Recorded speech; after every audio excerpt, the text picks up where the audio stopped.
draw a conceptual map using the title, and as I told you earlier, the title can explain many things that we are doing in our research, especially the variables that we are studying. We are investigating both the IVs and the DVs, and in what order they are represented when we try to use a conceptual or research framework. Like here, stress, sleeping disorder, and troubled adolescence. These are the three IVs working on college student attitudes. That's how we got the three IVs on one side and one DV on the right side. This is called a conceptual framework or a research framework, meaning that this is your frame, your conceptual diagram, the researcher's ideas put in illustrated manner. Okay, now I would like to draw your attention to what we are measuring now. See, this is a quantitative study.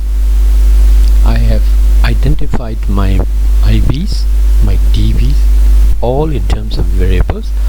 My next move should be, how am I going to measure each of these variables: stress, sleeping disorder, troubled adolescence, and attitudes.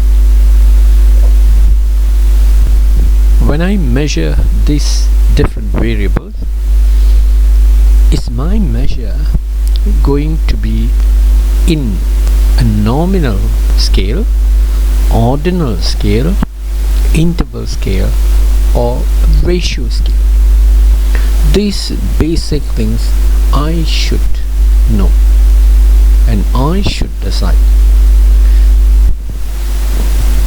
Usually the literature that you are reading regarding this few variables, meaning to say the articles, the several articles that you were referring to, should have by now told you how these variables are defined operationally and measured in the earlier studies.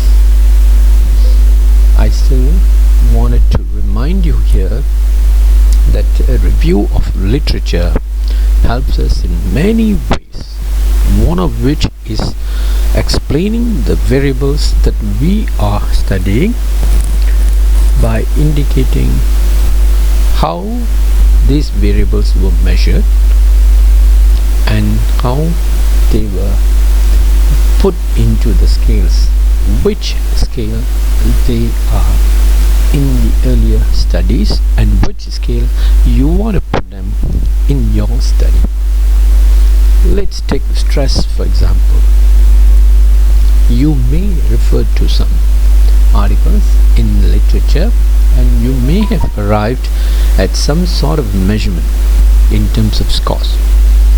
After knowing the scores, you may want to categorize the stress measurement into, say, three categories, three ordinal scale: high stress, moderate stress, low stress. So after measuring the stress using numbers, perhaps a range of values you provide for them to indicate, like in surveys we give them an option 1 to 5, strongly disagree, somewhat agree, strongly agree. This kind of choices or item scores ranging from 1 to 5. Using this, you may decide how is it that you want to put them into, say, three classes, three categories.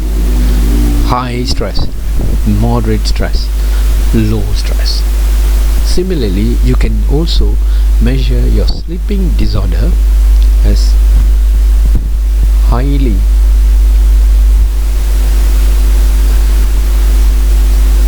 high set of disorder, moderate set of disorder, or low set of disorder. And the troubled adolescence may be measured according to category. Troubled adolescence, non-troubled, maybe just binary or bivariate category. And the attitude may be positive, a neutral, and a negative attitude. So these are actually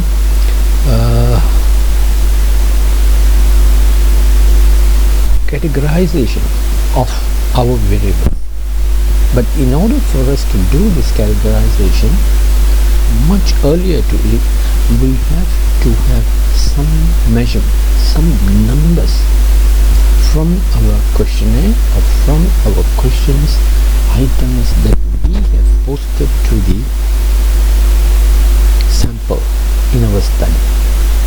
So each variable has got to be measured, and the measurement must come in number form, and following which you can use the numbers into the SPSS program to detect maybe the mean value, the percentage of participants who fall in the high stress, moderate stress, medium stress, and you can do any of the two types of statistics analysis, descriptive or inferential statistics.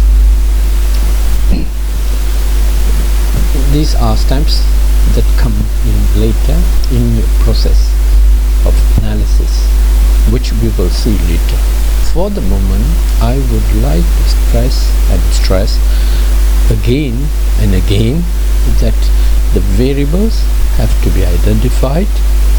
These variables have to be measured. Whether you want to measure them in a nominal way, ordinal way, integral or ratio, much depends on your intent with the guide of past literature that you have referred to. I believe my explanations on the measurement procedure should have cleared your doubts on what to measure, how to measure, and in what scale should I represent the measurement. Let me repeat it. I may measure stress using numbers, after which I may put them into categories: high stress, moderate stress, and low stress. Likewise, I may put high sleeping disorder, moderate sleeping disorder, or low sleeping disorder. And perhaps the troubled adolescence variable I may put into just two categories, namely troubled adolescence, non-troubled adolescence. And over to the attitude, I may just say positive attitude and negative attitude, or maybe positive, neutral, and negative. It all depends on the existing literature on this related studies.